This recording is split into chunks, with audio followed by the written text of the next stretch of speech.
अरिहन्ताणं नमो सिद्धाणं नमो आयर्याणं नमो उपच्छायाणं नमो लोये सव्यसाहूणम्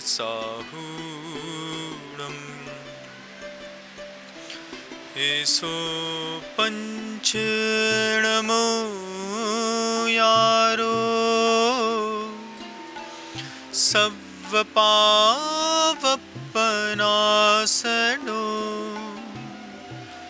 मंगलाणञ्च सव्वेसिं पठमं हवै मंगलम् चत्तारि मंगलम् अरिहन्त मंगलम् सिद्धमंगलम् साहू मंगलम् केवली प्रणतो धम्मो मंगलम् चत्तारि लोकोत्तमा अरिहन्त लोकोत्तमा सिद्ध लोकोत्तमा साहू लोकोत्तमा केवली प्रणतो धम्मो लोकोत्तमो चत्तारि शरणं पवचामि अरिहन्त शरणं पवचामि सिद्ध शरणं पवचामि साहू शरणं पवचामि केवली प्रणतं धम्मं शरणं पवचामि। अनंतानंत सिद्ध परमेष्टि भगवंतों की जय हो। परम पूज्य आचार्य भगवंत गुरुदेव श्री विद्यासागर जी मुनि महाराज की जय हो। परम पूज्य मुनिराज श्री सौम्य सागर जी महाराज की जय हो। पिछले 6 रविवार निकल चुके हैं और आज यह 7वां रविवार। पुनः हम एक बहुत लंबी मनोहर और पुण्यवर्धिनी धर्म कथा का श्रवण निरंतर कर रहे हैं। पिछले रविवार को आपने देखा कि महाराज श्रेणिक का पुत्र अभय कुमार, उसको धन्य कुमार से ईर्ष्या हो जाती है। जब धन्य कुमार जुए में अभय कुमार को हरा देते हैं और अभय कुमार थोड़ा नहीं बहुत कुछ हार जाते हैं, तो अभय कुमार धन्य कुमार के मारने की कोई कल्पना करने लगते हैं। जब यह बात महाराज श्रेणिक को पता चलती है कि अभय कुमार जुए में धन्य कुमार नाम के किसी व्यक्ति से बहुत कुछ हार गए हैं, तो महाराज श्रेणिक अभय कुमार की उस उथल पुथल को समझ जाते हैं।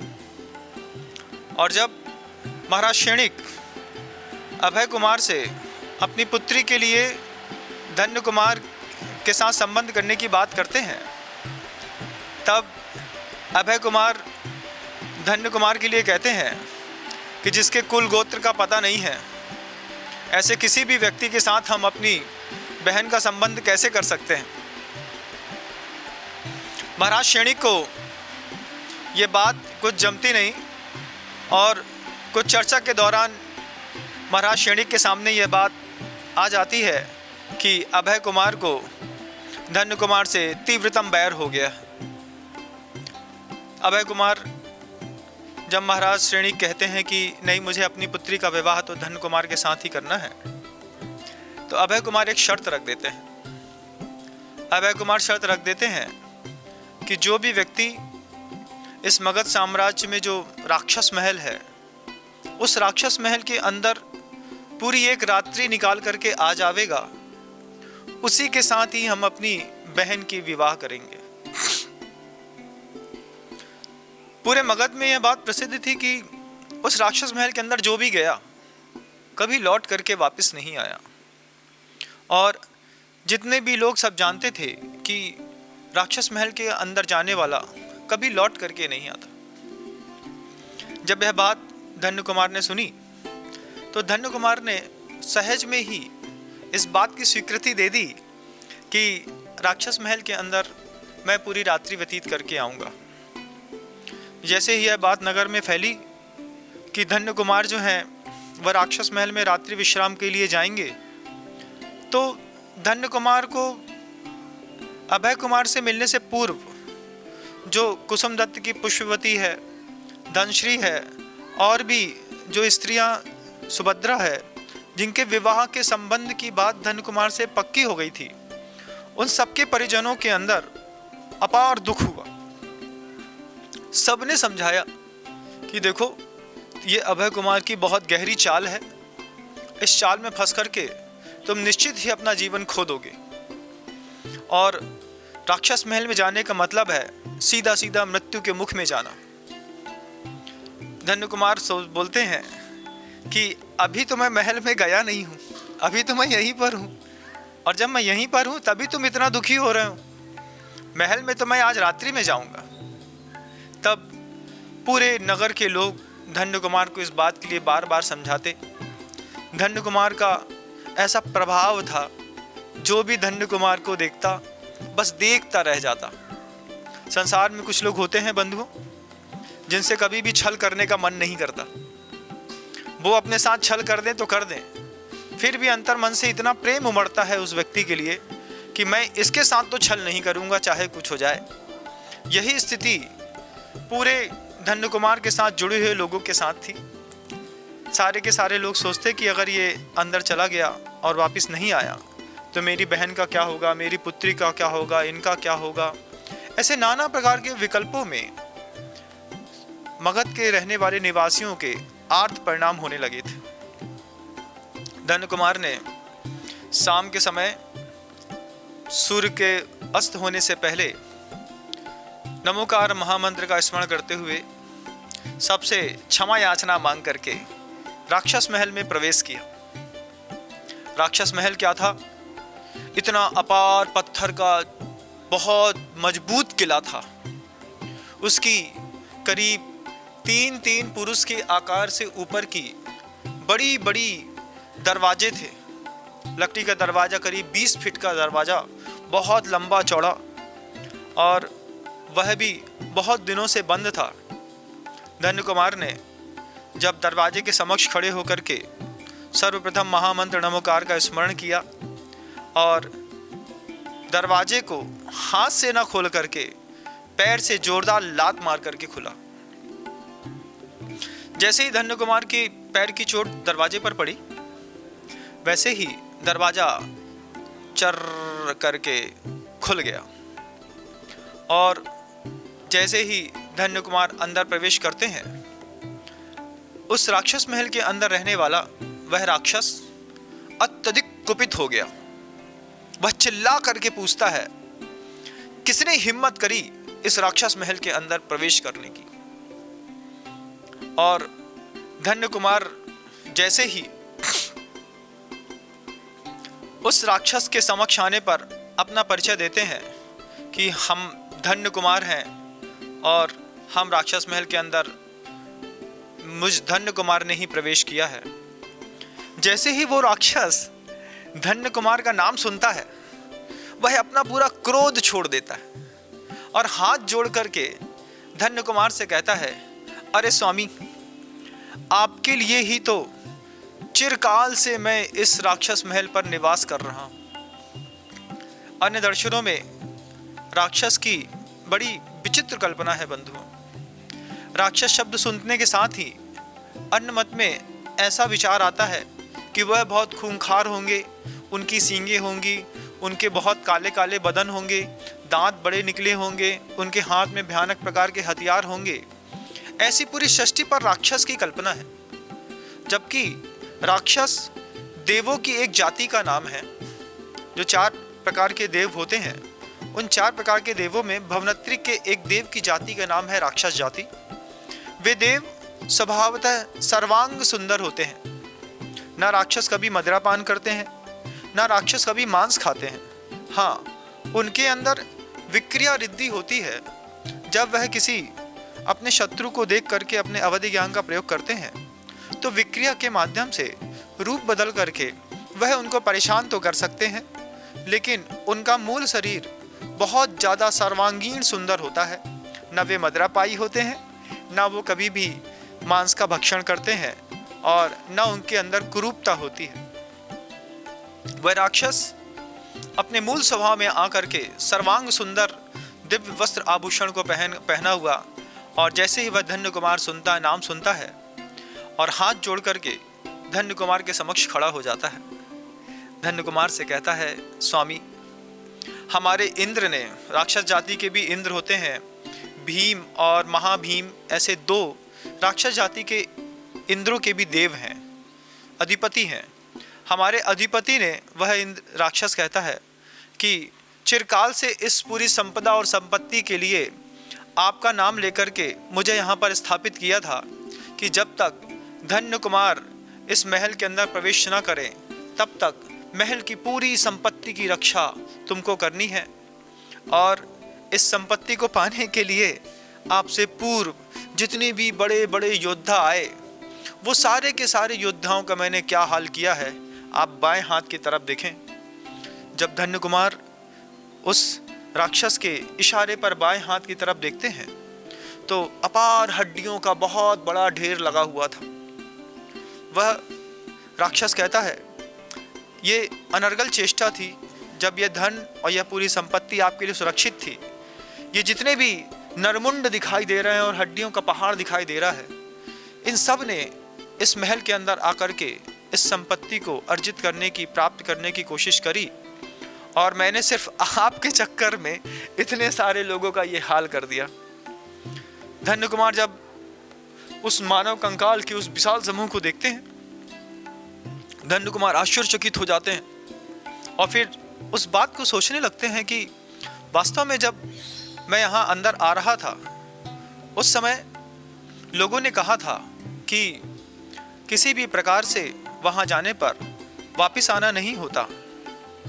ठीक ही कहा था। इतने सारे विशाल समूह को देख करके, हड्डियों के, धन्य कुमार को लोगों की वह बात स्पष्टता सत्य दिखाई देने लगी। इंद्र ने जैसे ही धन्य कुमार वहां पर खड़े हुए, तुरंत ही विक्रिया के माध्यम से पूरे के पूरे राक्षस महल के अंदर जितने भी बड़े बड़े जाले लगे थे, हड्डियों के ढेर पड़े थे, कंकाल पड़े थे, सबको विक्रिया के माध्यम से तुरंत अलग करके एक बहुत सुंदर और व्यवस्थित तरीके से उस महल की संरचना कर स्थापित कर दी। अब बिल्कुल शुद्ध साफ सुथरे स्वर्ण के सिंहासन पर राक्षस उस धन्य कुमार के लिए आसन देते हुए कहता है, स्वामी, आप इस पूरी संपत्ति के स्वामी हैं। ये पूरी की पूरी संपत्ति आपकी है। आप यहाँ पर विराजमान होइए और सुख से निद्रा ग्रहण करते हुए यहीं पर विश्राम करिए और मुझे सेवा का अवसर प्रदान करिए। धन्य कुमार को शाम को समाइक करने का धन्य कुमार का नियम था। संध्या होने को आई और धन्य कुमार उस राक्षस से कहते हैं कि सर्वप्रथम तो मैं यहाँ पर, अभी मेरा सामायिक का काल हो गया है, मैं यहाँ पर सामायिक करूँगा। और धन्य कुमार 3 आवर्त के साथ चारों दिशाओं में प्रदक्षिणा देते हुए, आवर्त करते हुए, सिरोन्नति करते हुए अपने चित्त को एकाग्र करके 50 मिनट की 48 मिनट का एक अंतर मुहूर्त होता है बंधुओं, उस अंतर मुहूर्त तक के लिए सामायिक काल में अपने आप को स्थापित करके और देह से ऊपर उठने का एक अनुभूति और प्रयास बार बार चिरंतर करते रहे। जब धन्य कुमार सामायिक की मुद्रा में बैठे इंद्र उनको एकटक देखता रहा। बार बार वह राक्षस सोचता रहा, कितना मनोहारी रूप है, इतने मनोहारी रूप, इतना ज़्यादा पुण्य। इंद्रो और भीम और महाभीम जो हमारे अधिपति हैं, उनके द्वारा सेवा में मैं, मुझ जैसा बलशाली जिसकी सेवा में नियुक्त है, इस भव्य ने पता नहीं जन्मांतरों में कौन सा पुण्य किया, क्या करके आया है ये। और उनकी निश्चल मुद्रा को देख करके वह राक्षस उन पर अति मोहित हो गया। और जैसे ही महाराज वो धन्य कुमार जब सामायिक पूरी करने के पश्चात उठे तो राक्षस धन्य कुमार से पूछता है कि ये सामायिक क्या होती है। तब धन्य कुमार मात्र इतना कहते हैं कि जो बड़े बड़े निर्गंथ दिगंबर मुनियों के कर्म निद्रा का महान कारण है, भरत चक्रवर्ती ने जिसे घर के अंदर रह करके और निरंतर 2.5 घंटे की 3 सामायिक करता था, जिससे उसके जितने भी कर्म थे उसकी क्षपणा निरंतर होती रहती थी। यह सामायिक समता को प्राप्त कराने के लिए एक महान औषधि है। आर्त ध्यान, रौद्र ध्यान से मुक्त होने के लिए यह जैन दर्शन का ऐसा अभूतपूर्व प्रयोग है, जिसके माध्यम से भविक जनों की चित्त की निर्मलता स्वयं स्थापित हो जाती है। राक्षस पूछता है, भावना सामायिक में आप कैसी करते हैं?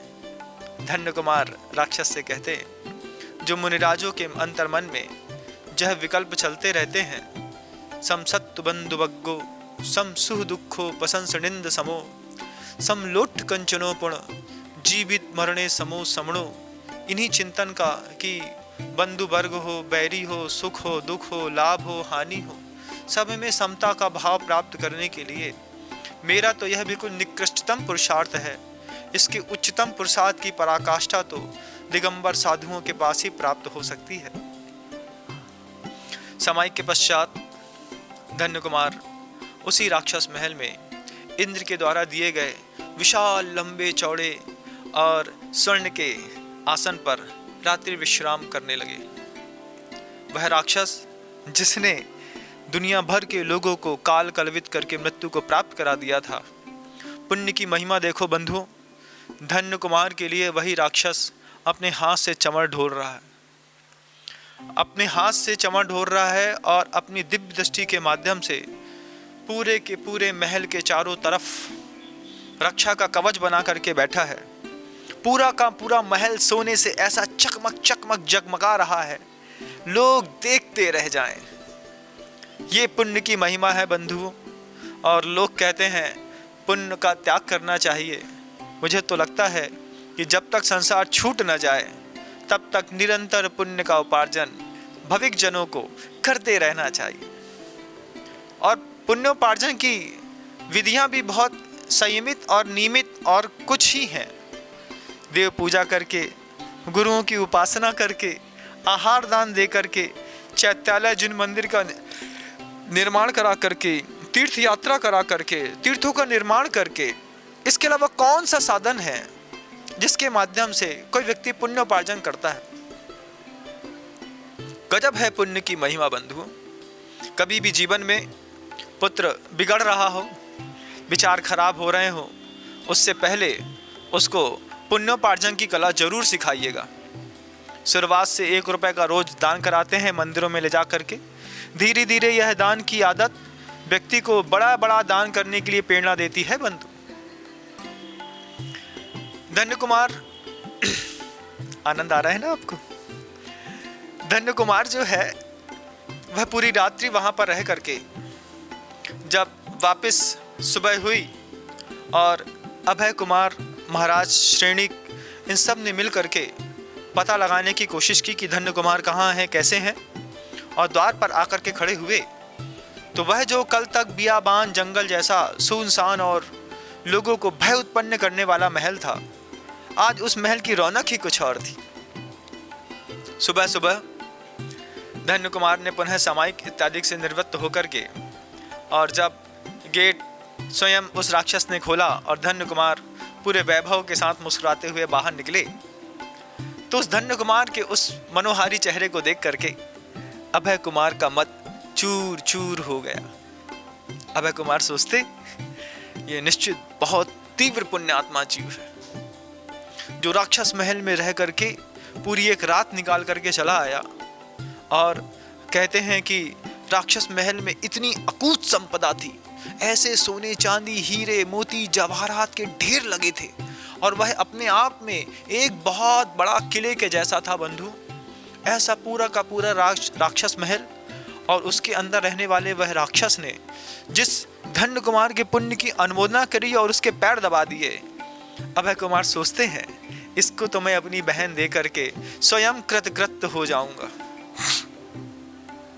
अभय कुमार महाराज श्रेणिक से कहते, महाराज अभय कुमार को अपनी ज्येष्ठ पुत्री तो दे ही दो, साथ ही साथ इसको अपने घर की और 16 कन्याएं भी दे दो। और अभय कुमार ने स्वयं अपनी बहन गुणवती के लिए एक बहुत विशाल आयोजन करके धन्य कुमार के विवाह की संरचना की। गुणवती के साथ 16 अन्य राजसी कन्याएं, और उसके साथ जिन जिन के नियोग के साथ वह पुष्पवती है, वह धनश्री है, वह सुभद्रा है, इन सब का विवाह एक साथ एक बहुत बड़े भारी उत्सव के साथ धन्य कुमार के साथ अभय कुमार ने स्वयं संपन्न कराया। अभय कुमार को उस राक्षस महल की संपदा तो मिली ही, महाराज श्रेणिक ने भी अपना आधा राज्य दे दिया। 16 करोड़ स्वर्ण मुद्राएं दी, 16 बड़े बड़े महल दिए, और बहुत सारा वैभव दे करके धन्य कुमार को वहीं पर रहने के लिए महाराज श्रेणिक ने बार बार निवेदन किया।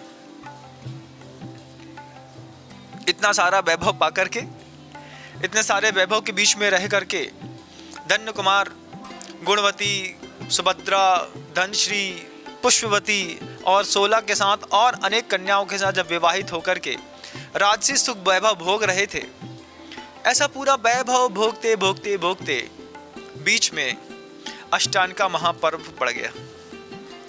अष्टानका के महापर्व में धन्य कुमार के मन के अंदर इच्छा पैदा हुई कि मैं एक बहुत बढ़िया भगवान शांतिनाथ का विधान करूं, और भगवान शांतिनाथ की आराधना करने के लिए महाराज धन्य कुमार जो है वह उद्यत हुए।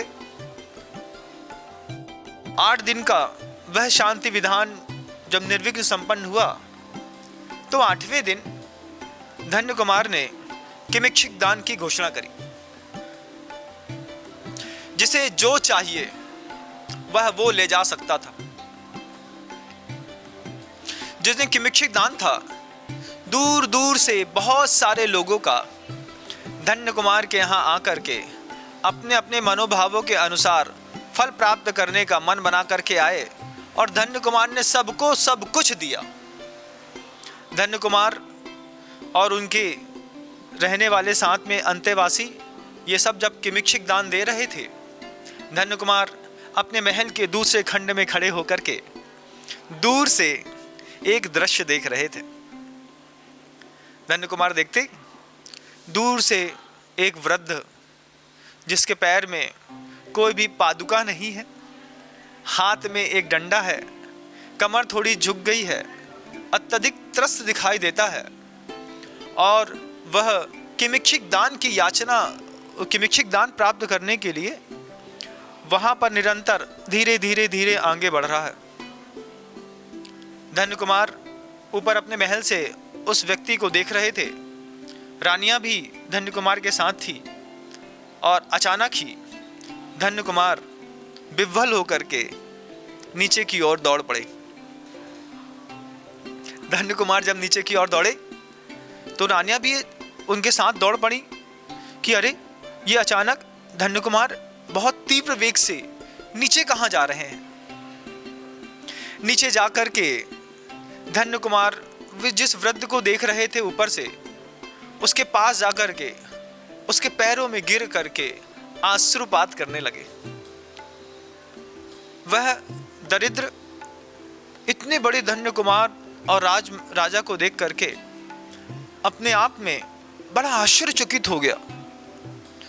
वह डरते हुए बोलता है, महाराज आप तो इतने बड़े हैं और मैं एक मामूली सा दरिद्र हूँ, मेरे चरणों में आप गिर करके क्यों मुझे लज्जित करते हैं। तब धन्य कुमार कहते हैं कि इन्हीं चरणों में मेरा स्थान है, ये चरण मेरे लिए पूजनीय है।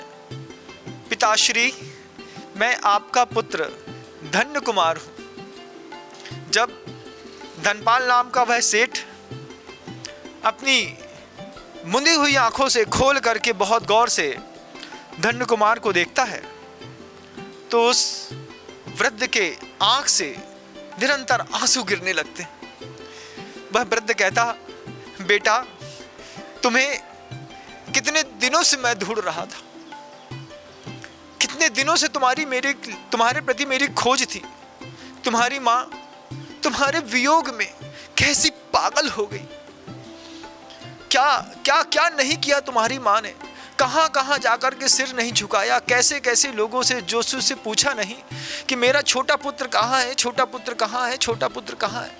और तू आज यहाँ मिला, तेरा ऐसा गजब का वैभव। धन्य कुमार महाराज से पूछते, पिताश्री से अपने पूछते कि पिताश्री, यह हालत आपकी कैसे हो गई।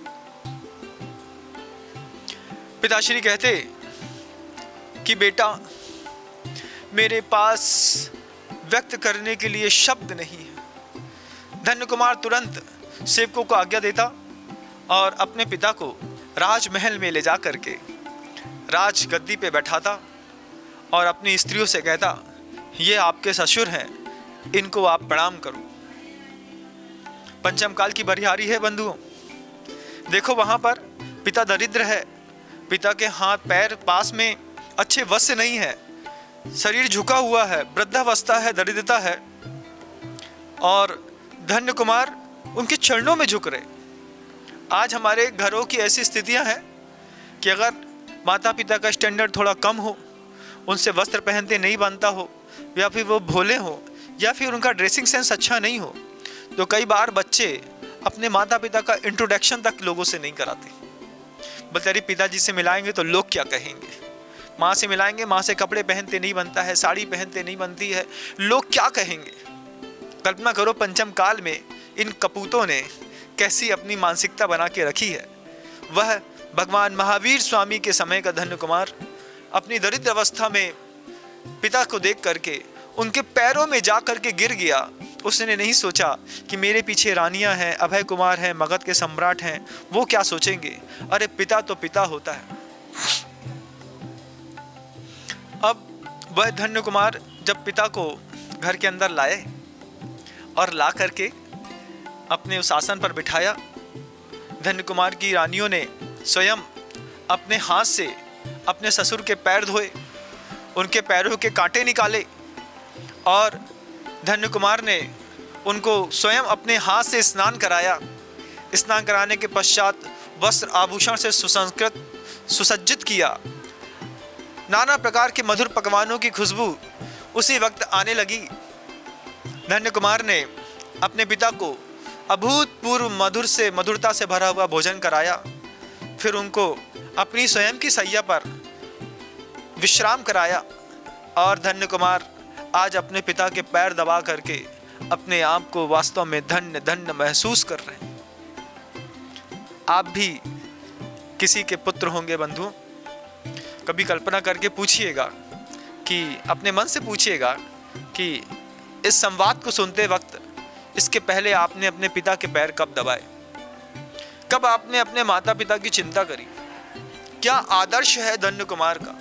धन्य कुमार मात्र पुण्यवान नहीं है, धन्य कुमार एक बहुत बलशाली और पवित्र पुत्र भी है। धन्य कुमार अपने पिता के पैर दबा रहे थे और पिता की नींद लग गई।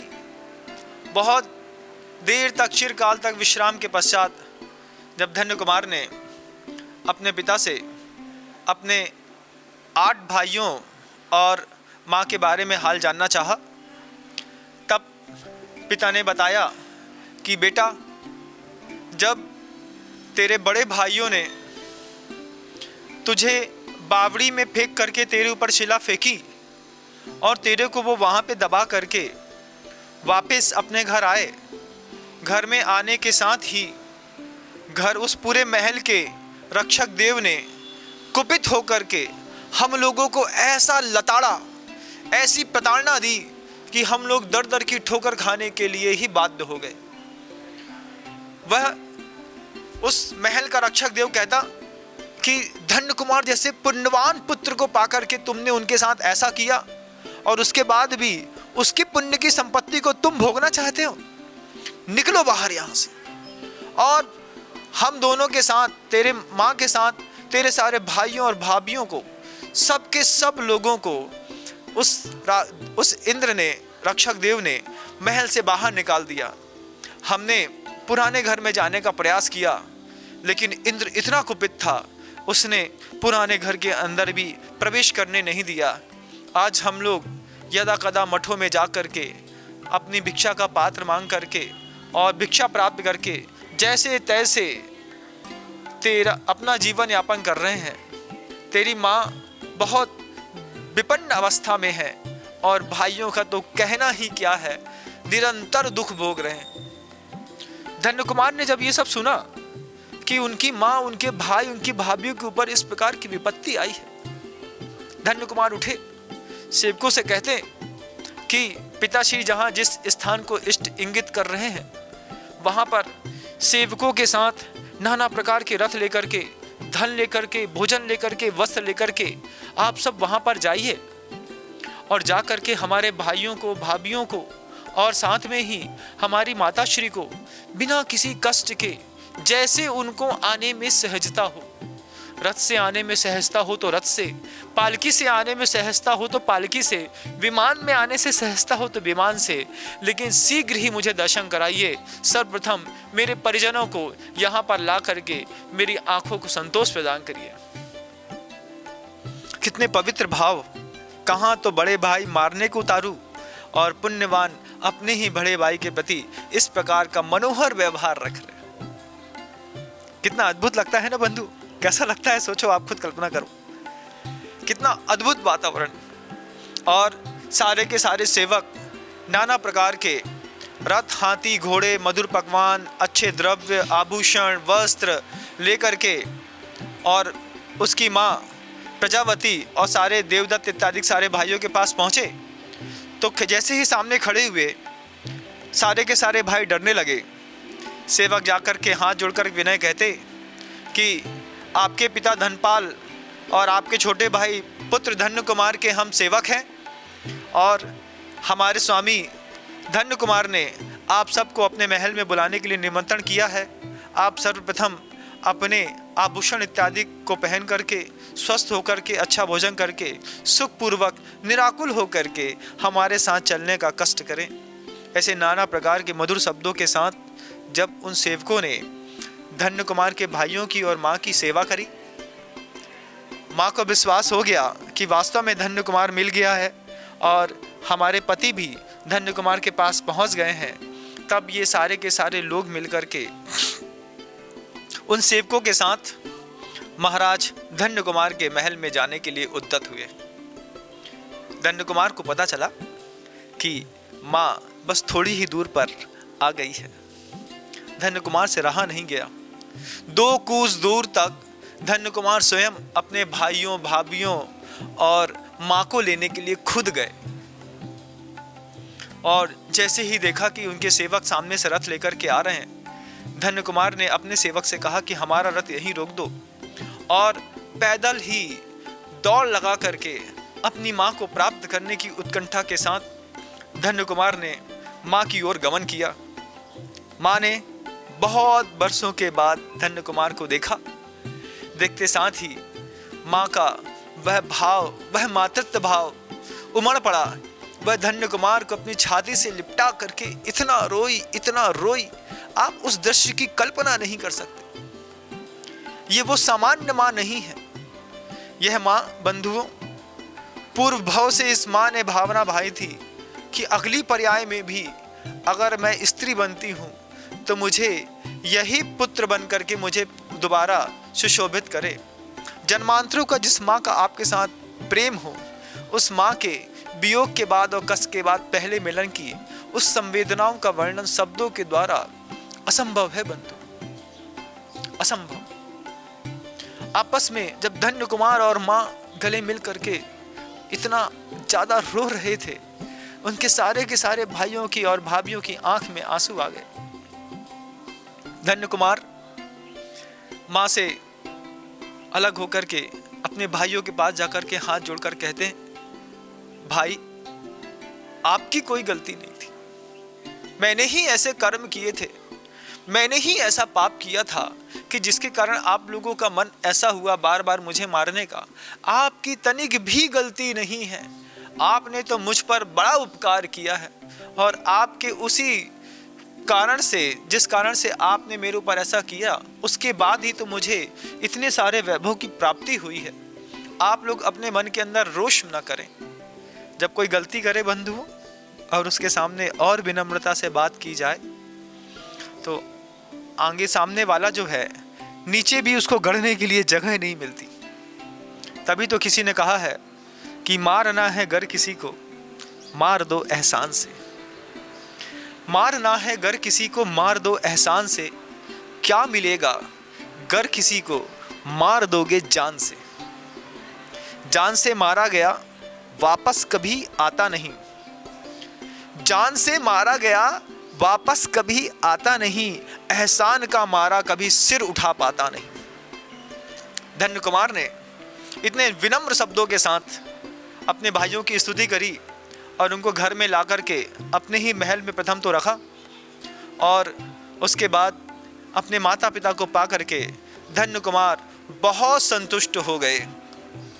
इसके बाद क्या हुआ बंधुओं, इसके लिए हम पुनः अगले रविवार तक प्रतीक्षा करेंगे और प्रयास करेंगे कि हम पुनः इसी संवाद को आगे जीने का कार्य करें। आप लोगों को निश्चित ही आनंद आ रहा होगा। जब मुझे कथा सुनाते वक्त इतना आनंद आता है तो श्रोता भी निश्चित ही इस कथानक को सुनकर के आनंद प्राप्त कर रहे होंगे, और अपने कर्मों की निर्जरा करने के लिए यह आचार्य सकल कीर्ति महाराज के द्वारा रचित चरित्र अपने आप में बहुत अद्भुत है और पाप कर्म की निर्जरा कराने का एक साधन है। यह साधन हमको अगले रविवार को भी आपका पूर्ण रहा तो निश्चित उपलब्ध होगा। आज इतना ही पर्याप्त समझता हूँ। अहिंसा परमो धर्म की। आचार्य भगवंत गुरुदेव श्री विद्यासागर जी मुनि महाराज की जय।